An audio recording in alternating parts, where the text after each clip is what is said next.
మీరెప్పుడైనా కొన ఊపిరితో కొట్టుమిట్టాడుతున్న అబ్బాయిని హాస్పిటల్‌లో జాయిన్ చేయించారా?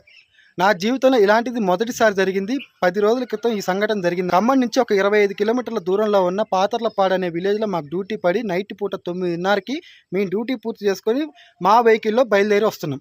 కరెక్ట్‌గా కొంత దూరం వచ్చిన తర్వాత ఇద్దరు అన్నదమ్ములు బైక్ మించి కింద పడిపోయున్నారు. అందులో ఒక అబ్బాయికేమో కాలుకి తగిలింది దెబ్బ. ఇంకొక అబ్బాయికేమో రాళ్ళ మధ్యలో పడిపోయి తలకి సివియర్ గాయమైందనమాట.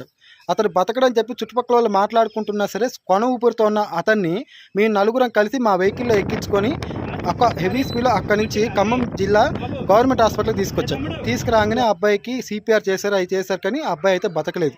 మేబీ బతుకుంటే మాత్రాన మా అంత ఆనందపడే వాళ్ళు ఎవరు లేరు.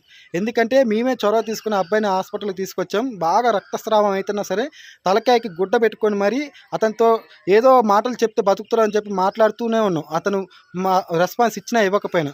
కానీ ట్రై చేశాం కానీ ఫ్రెండ్స్ బతికించలేకపోయినా ఫ్రెండ్స్.